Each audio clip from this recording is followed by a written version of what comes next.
Meus irmãos, abram a sua Bíblia em Gênesis 37, a partir do versículo 23.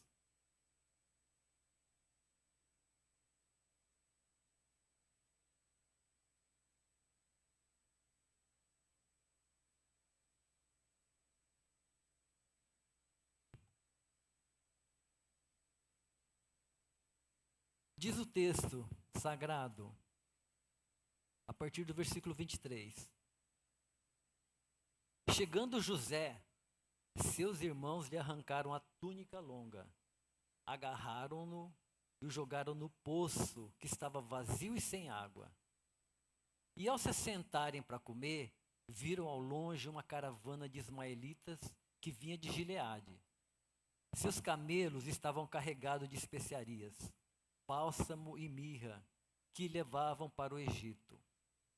Judá disse então a seus irmãos: que ganharemos se matarmos o nosso irmão e escondermos o seu sangue?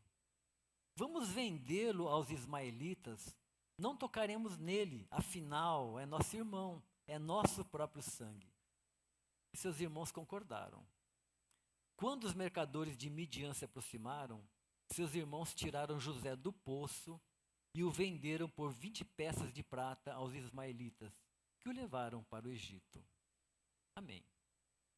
Senhor Deus e Pai, nosso querido Senhor Salvador, essa é a tua palavra, que ela possa hoje cumprir com tudo aquilo que tu preparaste, Senhor, para que esse povo que está aqui para ouvir de ti, Senhor, e para que esse povo que também nos ouve pela internet, eles possam receber esse alimento, que é um alimento que cura, que salva, que restaura e, sobretudo, que dá edificação.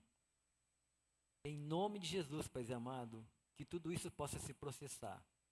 E coloca aqui o teu servo, Senhor, à disposição do Espírito Santo, que ele possa mover-se à vontade e usar como quiser, porque aqui estamos somente para servir, Senhor, ao teu propósito, que é glorificar o nome de Jesus e o teu santo nome. Amém, igreja? Amém? Muito bem, igreja.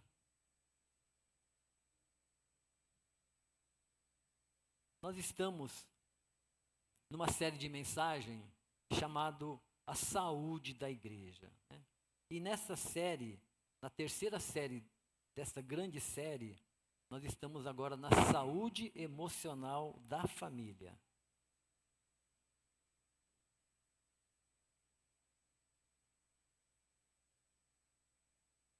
E para introduzir esse sermão de hoje, eu queria chamar sua atenção para um caso muito comum, que é a nossa família.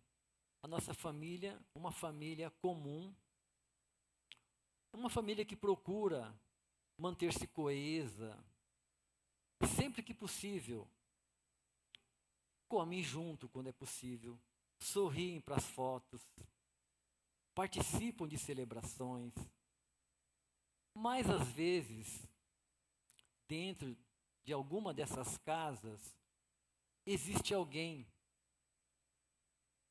existe algo que ninguém fala abertamente, uma diferença sutil no modo como cada filho é tratado. Não é nada escandaloso, não é nada declarado, é só um olhar um pouco mais demorado para um determinado filho. Esse filho recebe um elogio mais frequentemente que os outros. Esse filho ganha sempre um presente um pouquinho melhor, especial. E umas pequenas e quase invisíveis diferenças vai acontecendo no seio dessa irmandade desses filhos.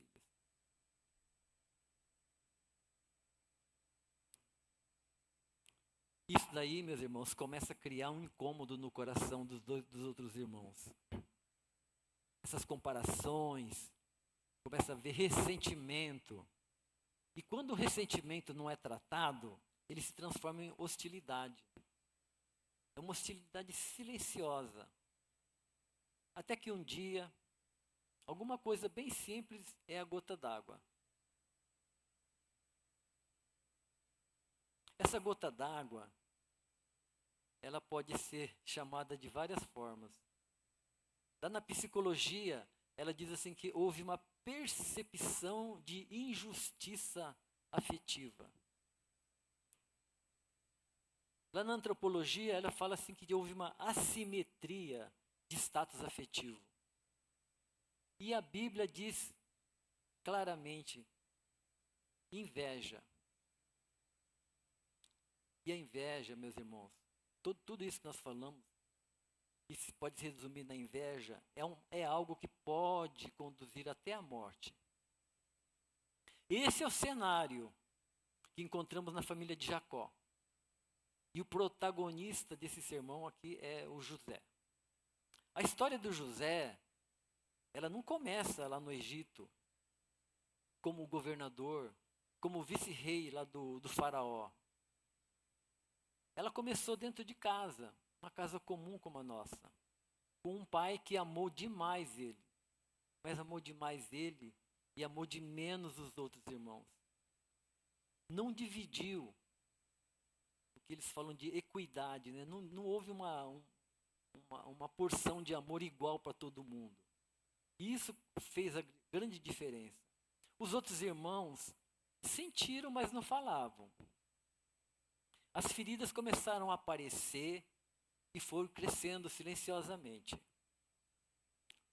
Novamente, falando da psicologia, ela fala que esse tipo de família produz sombras. Tá. Desculpa, irmão.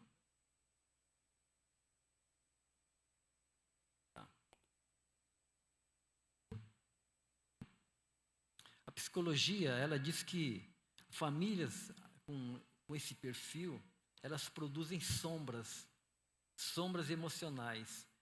A sombra é a parte da personalidade que expressa, que guarda emoções, desejos e impulsos que a gente rejeita, que a gente reprime, que a gente esconde.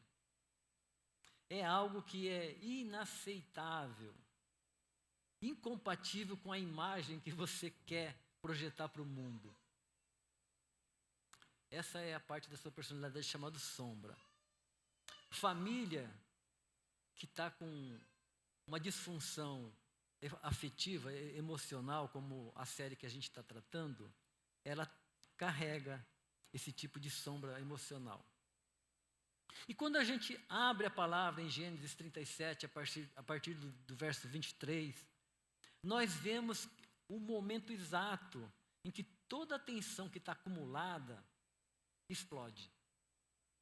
O favoritismo paterno, a omissão do pai Jacó, o ressentimento dos irmãos, a imaturidade do José. O José, lembra, ele tinha 17 anos. E um jovem de 17 anos, adolescente, há 3.000 anos atrás, ele era bem mais imaturo do que um adolescente hoje de 14, 15 anos.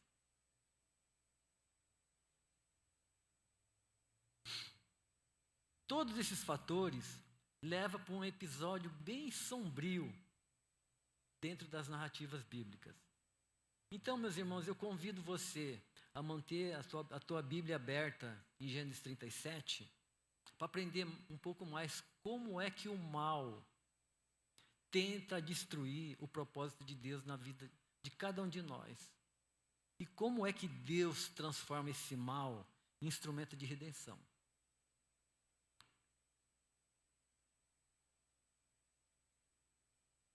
Vamos orar mais uma vez, meus irmãos? Senhor, nosso Deus e Pai, Tu conheces as feridas que nós carregamos, Senhor. Muitas delas nascidas dentro da nossa própria casa. Tu sabe das tensões escondidas, das comparações silenciosas, das omissões que nos marcou profundamente. Pedimos que curve o nosso olhar, aquiete o nosso coração, prepara-nos para ouvir a Tua voz. O Espírito Santo abra nossos ouvidos, nosso coração, nosso entendimento e nos faça ver o teu propósito em nossas vidas por meio dessa ministração. Nós oramos tudo em nome do Senhor Jesus. Amém, meus irmãos? Antes de iniciar o sermão, eu queria lembrar que, como eu já falei, que a gente está numa série. Então é importante a gente resgatar, porque essa é a terceiro sermão da série de saúde emocional na família. Então, a primeira e a segunda ministração que houve, elas vão gradativamente construindo como é que se processa a cura. Então, e essa daqui vem acrescentar um tijolinho a mais nessa construção. Então, se você tiver alguma dificuldade, volta para a ministração do Natanael, do pastor Clóvis, que você vai encontrar as conexões. Muito bem, meus irmãos, a gente vai abordar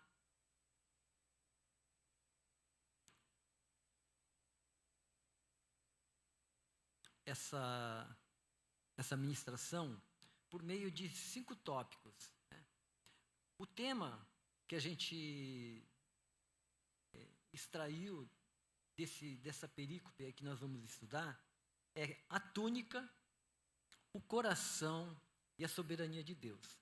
E a gente vai percorrer esse trecho da palavra de cinco tópicos importantes. A violência do símbolo, o poço vazio, a frieza moral, a racionalização do mal e a consumação da traição. Amém, irmãos? Muito bem. Vamos então, a partir do versículo 23, que a gente disse a violência dos símbolos. A palavra de Deus diz que, chegando José, seus irmãos já chegaram e arrancaram a túnica longa. Até o verso 22, o José é o filho mais amado e está vestido com essa túnica longa. Essa túnica não é apenas uma peça de vestuário. Essa túnica era um sinal público de status, porque era uma túnica colorida, uma túnica diferenciada, que nenhum dos 10 irmãos mais velhos de José teve o privilégio de receber de presente. Só ele recebeu esse presente. Essa túnica, ela comunica uma preferência, ela produz um reconhecimento social e ela gera reações sociais, reações do tipo inveja, disputa, conflito. Isso é exatamente o que o sociologista Bourdieu chamaria de capital simbólico. O que é capital simbólico? É um objeto que a gente utiliza, que ela carrega um prestígio nesse objeto. E ela acaba reorganizando as relações sociais. Por exemplo, você conhece um teu irmão aqui que está sempre vestido esportivamente e, de repente, num evento qualquer, ele me aparece um terno italiano, cortado sob medida, aquele terno, ele aparece bem vestido. Você percebe? O terno é um capital simbólico. Você olha para a qualidade do tecido, para o formato que ele carrega junto de si, e você já percebe o prestígio com que o seu irmão se apresentou. Isso acaba reorganizando a forma como você trata esse irmão, a forma como, pelo menos enquanto ele está vestindo esse capital simbólico. Eu quero lembrar aqui também que dos 10 irmãos que o José tinha, ele tinha 11, né? Mas o Benjamim, ele tinha 1 aninho só, então ele estava de colo ainda. a mãe já tinha falecido, né? Então, tava aí, basicamente eram 11, né? O José e os 10 irmãos. Eu quero lembrar que o Rubem era o irmão primogênito, era o mais velho. E os seus 9 irmãos. Como é que eles, olhando para essa vestimenta, para essa túnica, para esse capital simbólico que o José chega ostentando, e quando ele mal chega perto, os irmãos já agarram ele e arranca a túnica. O que está parecendo isso? O que é isso, né? Eu queria lembrar aos irmãos que no relato bíblico de Gênesis, no capítulo anterior, 2 capítulos antes, capítulo 35, é relatado que na época que a Raquel, que era a esposa amada do Jacó, o Jacó, vocês lembram, tinha 2 esposas e 2 concubinas, mas a esposa amada era a Raquel. E lá em Gênesis 35, quando a Raquel estava dando à luz o Benjamim, ela morre de parto. E logo em seguida, a palavra de Deus relata que o Rubem, que era o primogênito, ele comete incesto com a concubina, a Bila, era a concubina e também era a serva de Raquel. E esse relato, né, de que o Rubem comete incesto tem um significado muito forte em termos de cultura. Naqueles tempos, o cometimento de alguém tomar uma concubina do líder tinha um significado importante. Queria dizer que ele estava reivindicando a liderança daquele clã, daquele grupo. Então, meus irmãos, estava muito claro que o Rubem, ele via o tratamento que o José recebia e ele não estava muito satisfeito com isso, e ele demonstrou isso praticando esse incesto. Assim, todos os irmãos, eles estavam vendo nessa vestimenta, nesse capital simbólico aí, um objeto que materializava, né, a tentativa de usurpar a primogenitura do Rubem. Então, o que acontece? Eu tenho uma regra de comportamento, né, que é um pacto que a gente tem de como é que nós devemos nos comportar em casa, fora de casa. E quando essas regras são quebradas, fica muito complicado.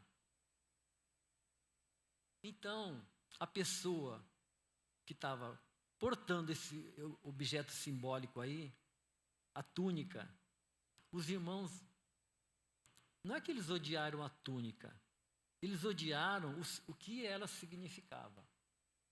E odiava mais ainda quem estava portando esse símbolo, que era o José. Coitadinho do José. E quando eles arrancam essa túnica, os irmãos tentam apagar aquilo que Deus já havia determinado. Porque Deus já tinha dado sonhos para José. E o pai Jacó, sem saber exatamente do que é que estava por trás dos sonhos que Deus tinha dado para seu filho, ele instintivamente ele queria mostrar que ele amava mais o José, então ele proveu essa vestimenta. E quando isso acontece, acontece a quebra das regras. Muito bom. O que eu queria chamar aqui a atenção é que nós temos que ter cuidado com os símbolos que a gente carrega. Porque cada objeto que nós vestimos, nós carregamos, nós portamos ela tem um capital simbólico. Esse capital simbólico, que a Bíblia chama de inveja, né, está associado com sentimentos que produzem facção, perturbação e toda obra perversa, como diz Tiago, no versículo 16 do capítulo 3. O O pecado, meus irmãos, ele tenta arrancar de nós aquilo que Deus nos deu. A nossa identidade, o nosso propósito de vida, a nossa vocação.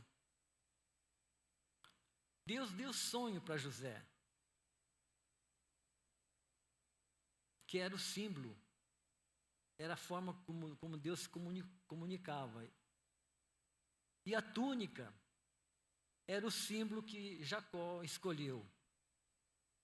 A escolha humana sempre vai criar conflito. Já a escolha divina, ela cria história.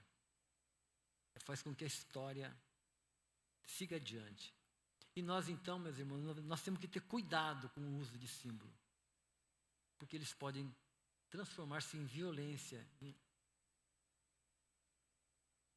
motivo de violência. Amém, amados?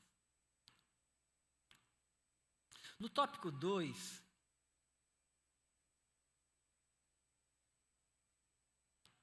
o chamado poço vazio, a palavra diz que os irmãos agarraram José, jogaram no poço que estava vazio e sem água. Esse poço vazio é uma coisa interessante. O poço cheio d'água, para aqueles tempos, é um símbolo de abandono, de morte, porque você está caindo dentro daquele poço cheio d'água, você pode até afundar lá e morrer. É morte potencial, mas principalmente é desamparo. Você perde qualquer suporte, qualquer apoio. Você está sem apoio, você está desamparado. Mas essa ênfase que o versículo traz, vazio e sem água, ameniza um pouco o significado do poço. Então, era uma coisa que não era ainda uma sentença de morte. Os irmãos queriam matá-lo, mas aí, se você voltar um versículo antes, o Rúben, que era o primogênito, ele tinha essa responsabilidade de cuidar. Então, ele convence os irmãos a jogarem ele no poço, para dar um tempinho de vida mais ainda. Mas, no momento que os irmãos jogam o José no poço, que eles manifestaram todo esse ódio que está represado dentro deles, aqui nós temos que perceber que o José, quando ele está caindo, quando ele cai, quando ele se arrebenta lá embaixo, da mesma forma que ele se arrebentou, o orgulho dele trincou, despedaçou, quebrou em 1000 pedaços. Considerem, meus irmãos, que o José tinha 17 anos. E como eu falei, há 3.000 anos atrás, o adolescente de 17 anos, ele não era nem um adolescente de 13 ou 14 anos de hoje. O mundo desse adolescente era um mundo que estava ali focado na família e no círculo social bem próximo possível. E o que tinha de mais ali, né? Esse adolescente não tinha smartphone. Ele não tinha internet para consultar o que ele quisesse. Ele não tinha rede social.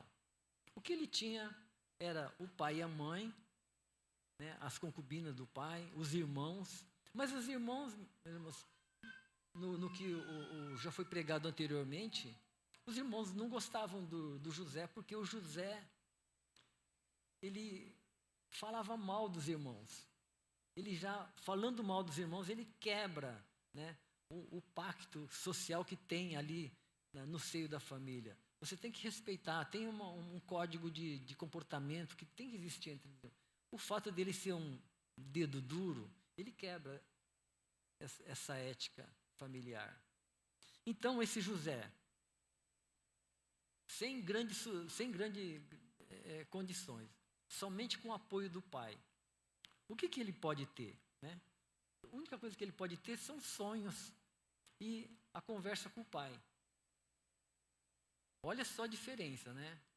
Aqueles 10 irmãos do Jacó, do José, o Jacó, quando estavam todo mundo reunido, já falava, vamos tomando café aí, vamos saindo para cuidar das ovelhas. Já o Josézinho, adolescente, ficava em casa, tinha atenção do pai, etc. E tal. É assim. era a vida desse José. Então o que ele tinha para poder aspirar a alguma coisa? Tinha sonhos e tinha o suporte do pai. E que sonhos ele tinha? Que sonhos? Se a gente voltar para o versículo 7, aquela do feixe de trigo, né? O sonho que Deus deu para ele. Todos os 10 irmãos iriam se curvar perante ele. Ou seja, ele seria o chefe, o líder. Aí passa mais 2 versículos. Deus dá outro sonho. Nesse sonho, ele fala das estrelas. E fala assim que o pai, quer dizer, ele fala do sol e da lua, que representaria em tese o pai e a mãe. Até o pai iria se curvar. Esses eram os sonhos que José tinha no coração, e o pai ia conversando e alimentando esse tipo de coisa. Muito bem. José foi jogado no poço. Pergunto, meus irmãos, o José tem alguma culpa nisso tudo? Um adolescente de 17 anos. Meus irmãos, do ponto de vista educativo, pedagógico, um adolescente, ele está aprendendo. Então, se ele vai sair, como disse a palavra do nosso presbítero, nós nascemos com a natureza mal, caída. Mas cabe ao pai dar uma dirigida nessa formação do filho. Então, o José, ele tinha que ser educado, então ele tem que ter direção. Certamente o pai, o Jacó, dava direção. Mas não compete só ficar nisso. O pai, a competência do pai vai além, ele tem que... Qual é o feedback que ele tem que dar para o filho? Olha, eu falei isso, mas você avançou, você foi menos, foi mais, você agrediu, você... Então, os limites têm que ser dados pelo pai. Se ele não der os limites, a coisa vai degringolar, a coisa vai embora e perde-se o controle. É o que estava acontecendo. E aconteceu. Estava lá jogado no poço. Então, meus irmãos, uma aplicação que a gente pode tirar até aqui é que Deus permite que você tenha caído num poço na sua vida. Mas se você caiu nesse poço, é porque Ele quer revelar que a sua história não depende das circunstâncias que te levaram a cair nesse poço, nem das pessoas que te jogaram nesse poço. Deus tem a soberania dele, e essa queda no poço é a forma que Ele achou de te isolar, de te levar a meditar, a pensar, por que é que você está ali? E se lembrar e ter fé de que Deus te deu um sonho e Ele vai fazer cumprir isso. Basta que você caminhe no jeito que Ele quer, conforme o Evangelho do Senhor nos ensina. É amando, é respeitando, é buscando, é dialogando, é interagindo, tudo em amor. Então, se você é um José que está no fundo do poço, lembre-se que você ainda está em fase de crescimento. Não importa se tenha 40, 50 anos. A gente está sempre aprendendo, está sempre crescendo. Eu quero lembrar você o seguinte. Que você não deve compartilhar tudo que está no teu coração. Porque tem gente que ele não fica feliz com a tua felicidade. Ele fica com inveja. Inveja. Tem gente que se você pensar alguma coisa, ele já sai para competir com você. Mas tem gente que te ama.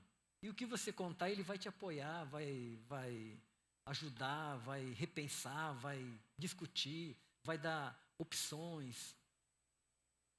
Então nós temos que ter bastante cuidado com quem é que a gente está compartilhando esses sonhos que Deus te deu. Porque se você não compartilha de qualquer jeito, como José fez, a coisa começa a complicar.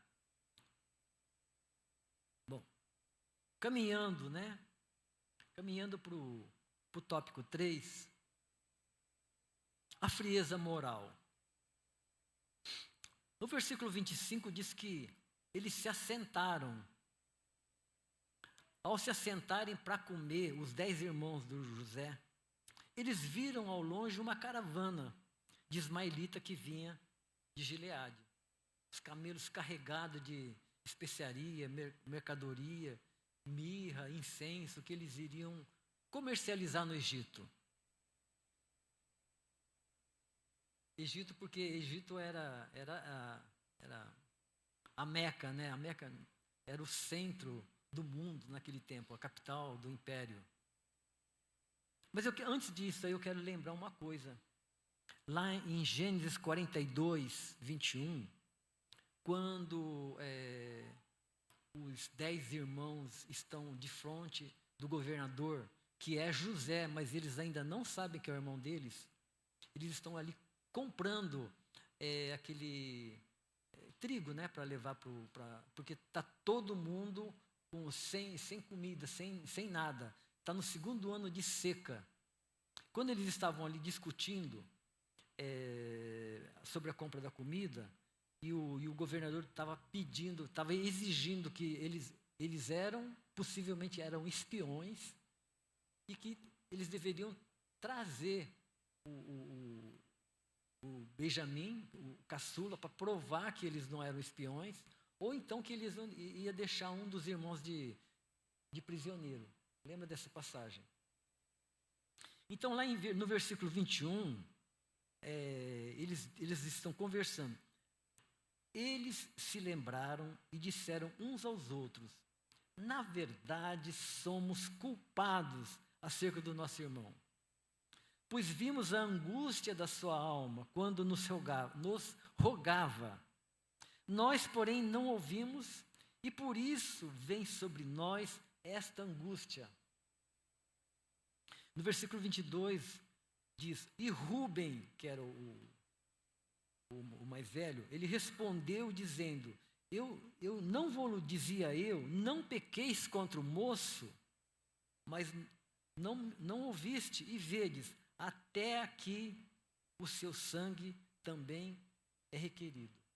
Até aqui o sangue do irmão que a gente vendeu, que deve estar morto, clama. E eles não sabiam que o irmão deles era ali o governador. Então, meus irmãos, enquanto eles estavam ali assentados e comendo, claramente o José estava lá gritando, pedindo socorro, pedindo clemência, pedindo perdão. O que eu fiz? Coitadinho, ele nem sabia que ele tinha magoado tanto assim os irmãos. Ou talvez soubesse. Enfim, era um adolescente em crescimento, buscando maturidade, mas era totalmente imaturo. Então esse tópico a gente chamou de frieza moral, porque choca. Porque um está implorando por socorro e os irmãos estão ali jantando, estão ali ou almoçando, estão ali comendo, conversando, como nada tivesse acontecendo, como ninguém tivesse suplicando, pedindo socorro. Então é uma frieza, meus irmãos, que choca.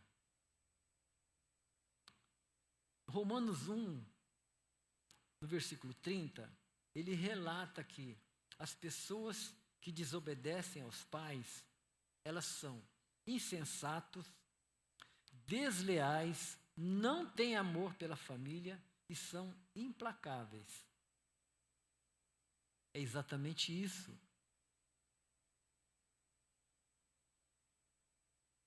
que está acontecendo nesse tópico de frieza moral. Pecado, meus irmãos, do que eles estão tramando. Estava tramando a morte e resolveram vender o irmão, né?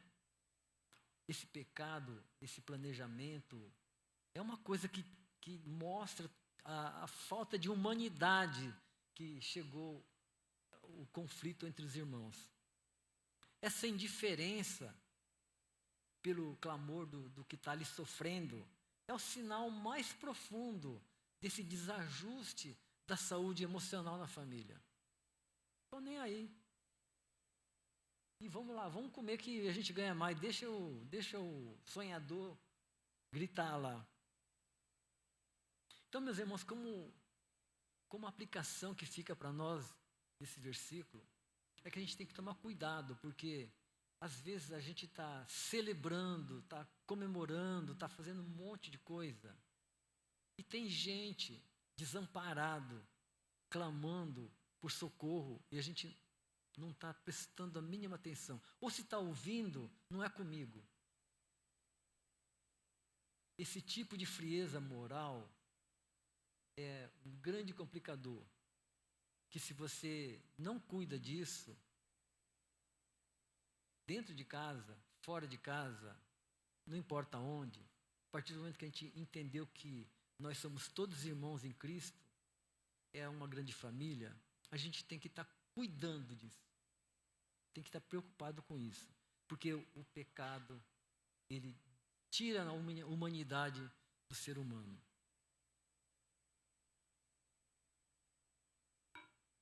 Mas nos versículos seguintes, que a gente chama de racionalizar o mal, o Judá disse para os irmãos: o que a gente vai ganhar se matar o Zezinho ali e esconder o sangue dele? A gente não vai ganhar nada. Vamos vender para os ismaelitas. A gente não toca nele, afinal é nosso irmão de sangue, né? E é um problema do mercador. Ele vai ter que se virar ali. E os irmãos concordaram. Meus irmãos, o que está acontecendo aqui? O Judá, nesse momento aqui, o Rubem não está aí. O Rubem foi fazer alguma coisa lá e deixou os outros 9 irmãos. O Judá, ele não está propondo uma misericórdia. Ele está propondo uma conveniência. Ele não está dizendo vamos salvar. Ele está dizendo vamos lucrar. Muito bem, meus irmãos. Vender o irmão como escravo seria um ato de misericórdia? Vender o irmão? Olha, para quem está debaixo do domínio do mal, um mal um pouquinho menor já é um bem. Mas a palavra diz que não, que mal é mal.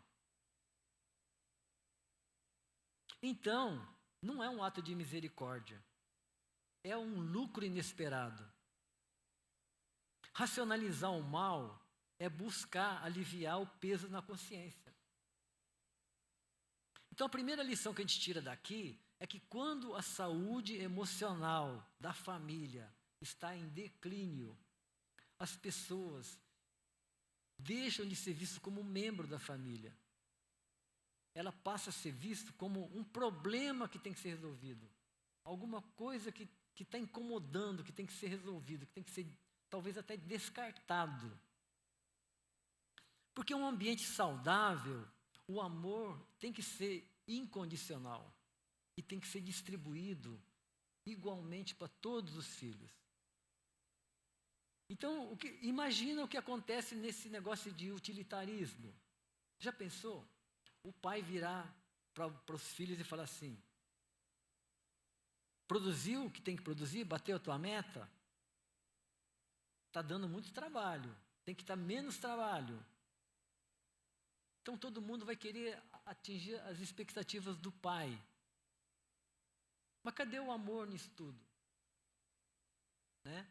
É claro que o pai tem que educar o filho para que ele aprenda dentro de casa que a vida ela tem um propósito e você tem que trabalhar por isso. Mas tem um jeito certo de falar. Não pode ser um general dentro de casa, né? Porque senão os filhos vão acabar crescendo e achando que o pai não ama.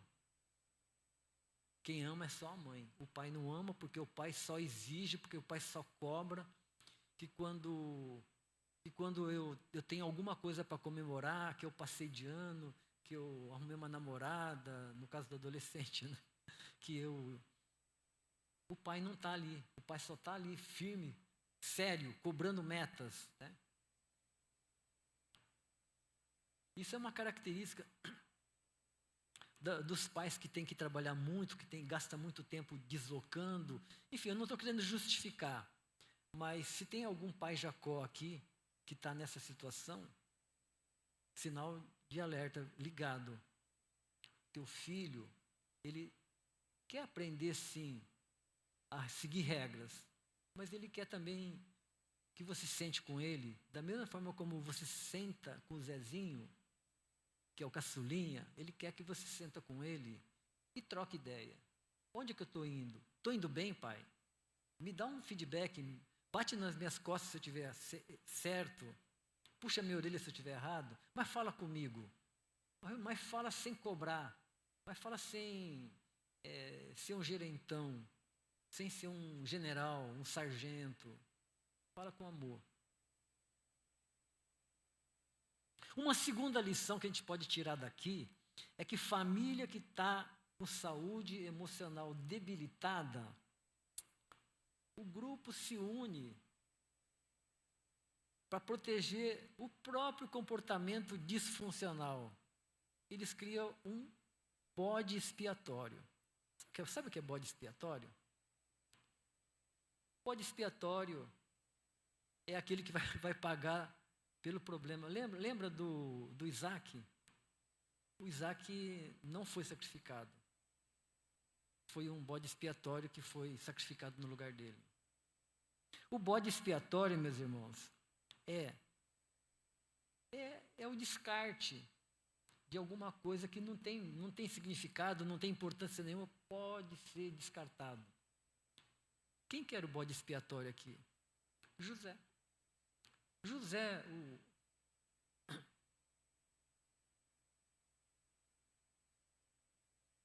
é o sonhador, José é aquele que ostenta o objeto, que usurpa o direito do Rubem de ser primogênito.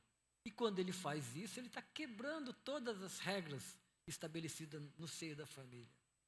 Ele está usurpando. Então, essa segunda lição do bode expiatório é algo que nós temos que prestar muita atenção.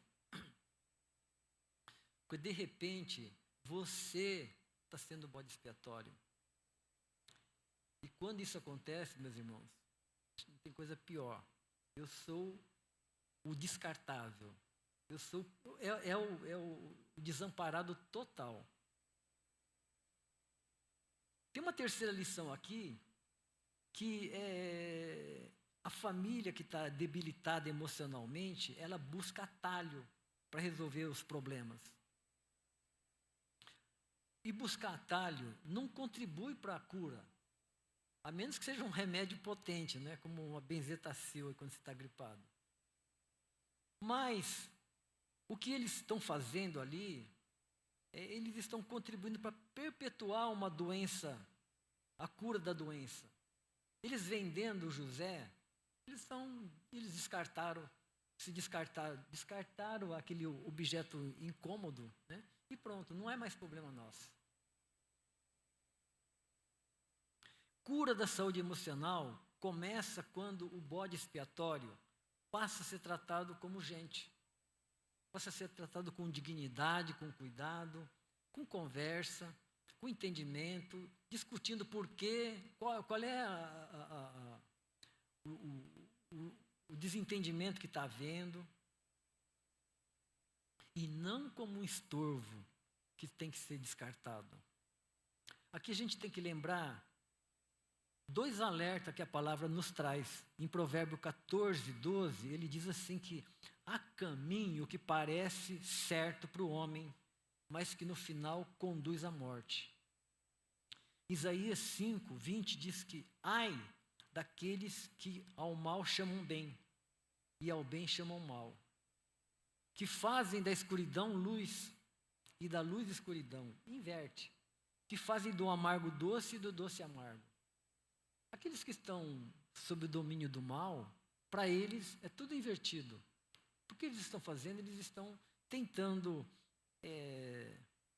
racionalizar esse mal.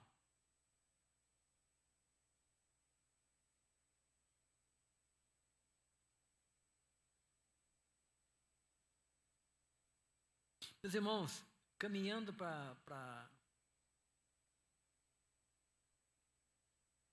a conclusão, esse tópico consumação da traição, a palavra diz que quando os mercadores se aproximaram, os irmãos tiraram José do poço e o venderam por 20 peças de prata para os ismaelitas. José, vendido por 20 moedas de prata, era o preço normal de um escravo adolescente, de um escravo jovem.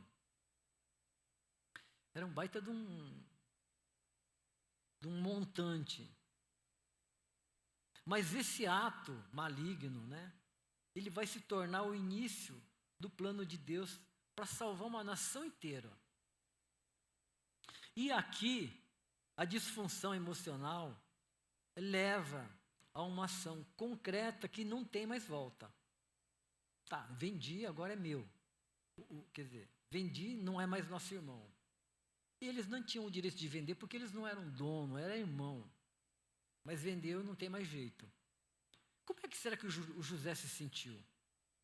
Ele vê uma corda caindo, ele cata aquela corda, feliz porque, acho que os meus irmãos se arrependeram, não é possível, está todo feliz, ele começa a subir. Quando ele chega lá em cima, ele se dá conta que ele foi vendido para os ismaelitas.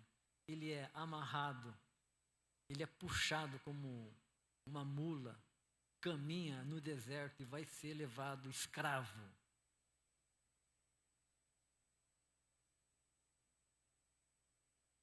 Pois é, meus irmãos, os irmãos deixaram de ver José como irmão caçula e agora é um objeto que foi descartado. E o incômodo da estrutura que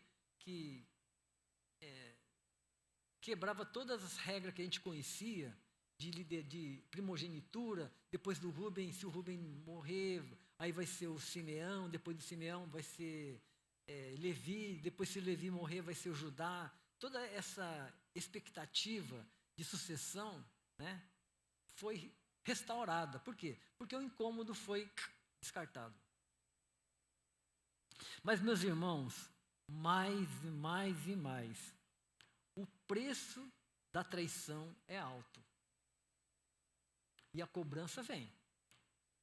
E a cobrança vem em prestações cada vez mais pesadas. E a primeira delas é a falência da estrutura familiar.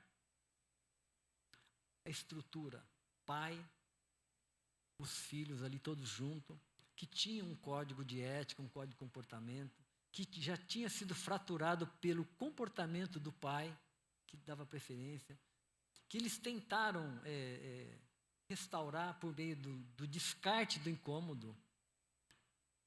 Agora ele vem cobrança. Uma segunda lição,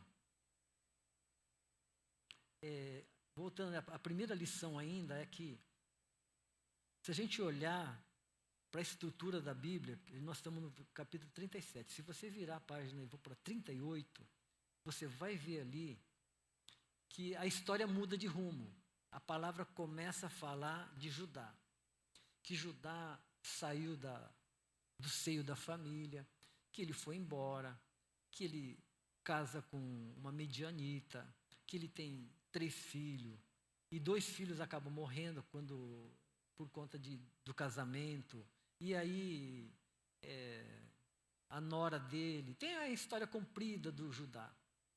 Mas se a gente seguir toda a sequência de Gênesis, nós vamos perceber uma coisa importante. O Judá, ele saiu de casa logo depois que aconteceu isso daí. Por quê? Porque se você... o próximo pacote de saúde emocional vai mostrar que o José foi vendido, né? E logo em seguida, o Judá, ele sai da família. Ele sai do seio, porque ele não aguenta mais ouvir o pai reclamar, o pai chorar, o pai enlutado, um luto que não tem fim.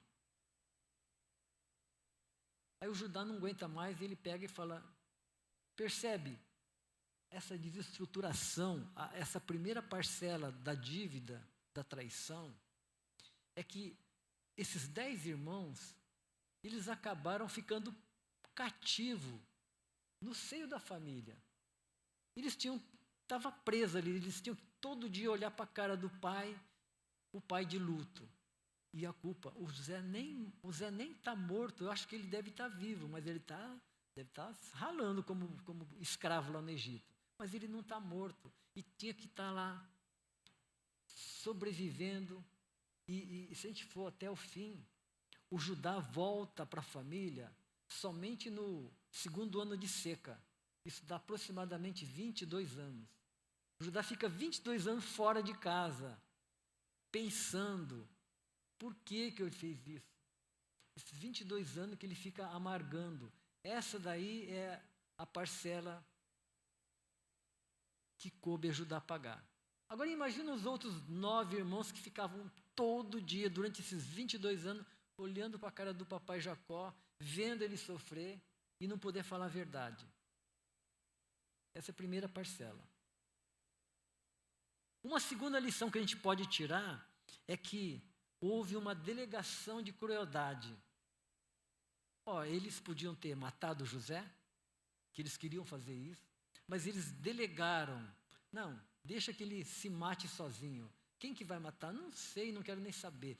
Vamos vender e pronto, ele que se vire no Egito como escravo. Quando eles fazem esse tipo de coisa, meus irmãos, eles pegam a arma que eles podiam ter matado e dá para o carrasco.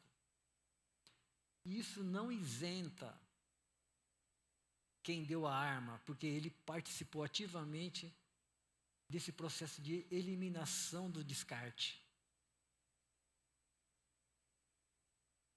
Então, o que acontece, meus irmãos, é que eles acabaram criando um pacto de silêncio e mentira, que adoeceu todo mundo. Todo mundo ficou doente durante 20 e poucos anos, olhando um para a cara do outro, não podendo contar nada, e o tadinho do papai Jacó ali sofrendo, enfim. Meus irmãos,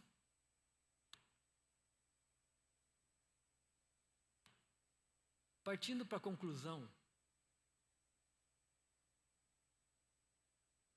o que os irmãos fizeram por mal, Deus usa para começar o caminho de preservar Israel. Uma última lição que a gente pode tirar, deve tirar de tudo isso, é o que Deus fez com Jacó, com José.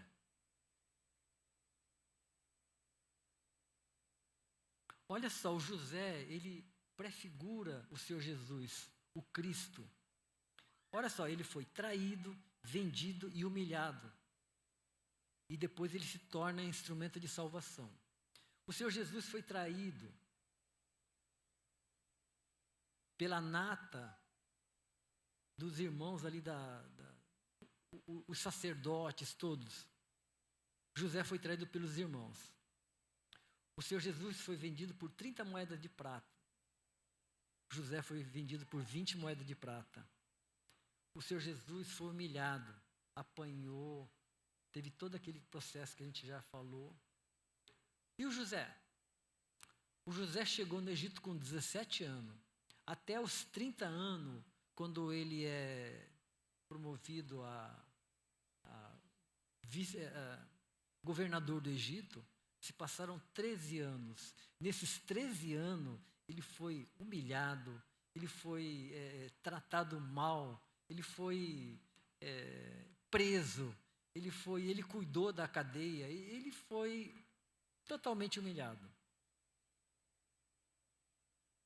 E no fim de contas, a gente vai ver na história que o José acaba salvando a família dele e, consequentemente, toda a história que a gente tem ideia de que a descendência de Jacó, que são as 12 tribos, é que vai levar ao Senhor Jesus, o autor e consumador da nossa salvação, da nossa fé. Então, meus irmãos, assim como José salvou os seus traidores e Cristo salvou todo mundo,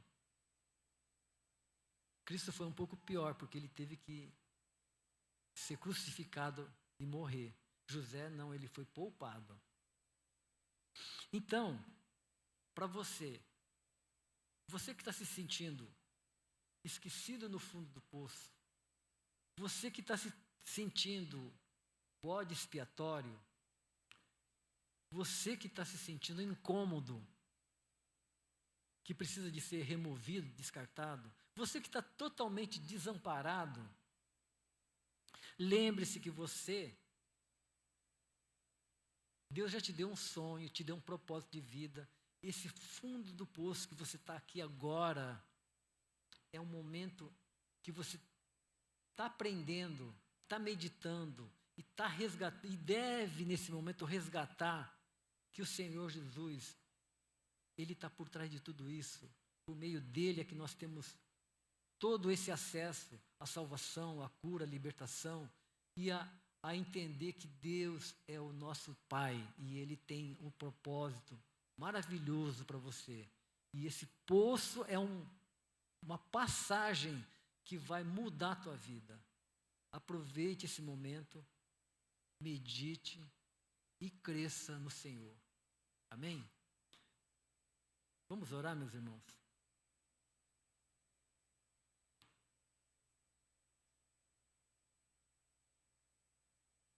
Senhor,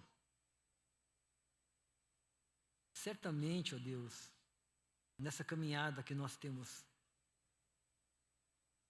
realizado até aqui, há momentos, ó Deus, que dentro da nossa própria casa, nós temos sofrido, possivelmente porque talvez o papai trabalhe demais e não tem tempo. Talvez porque o papai está cuidando mais do Zezinho, que é o caçulinha.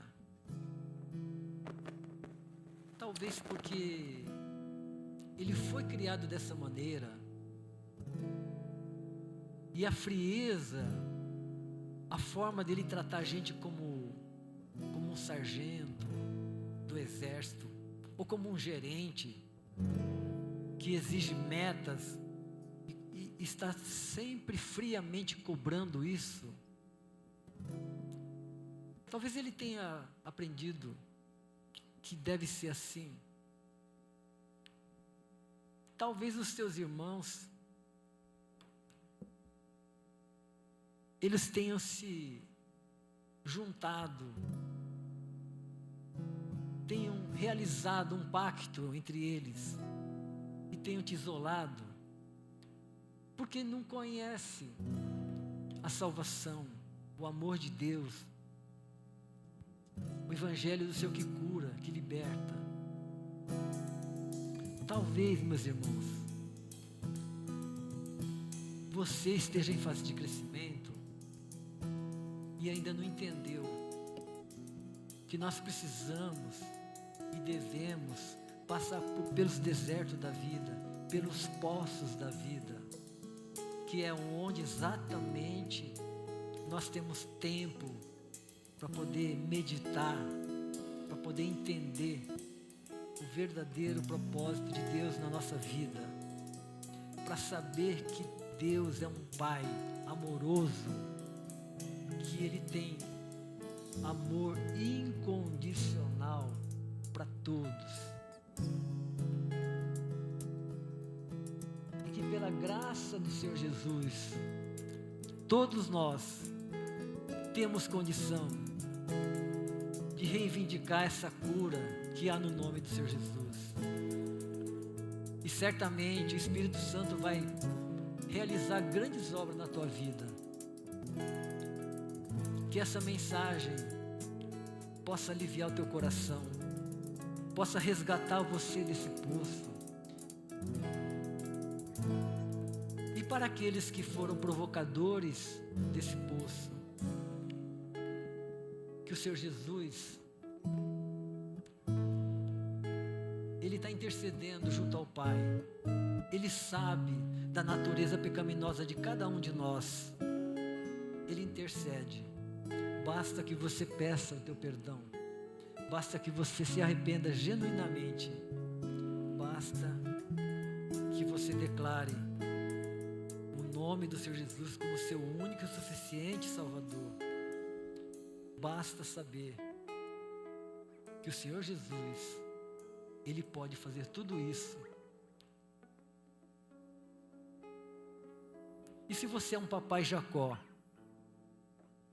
que o Espírito Santo possa tocar no seu coração, levar você a meditar em tudo isso que você tem sido até aqui e contribuir você também ativamente na restauração da saúde emocional da sua família. Assim, meu Deus e Pai, eu oro agradecido em nome de Jesus. Amém?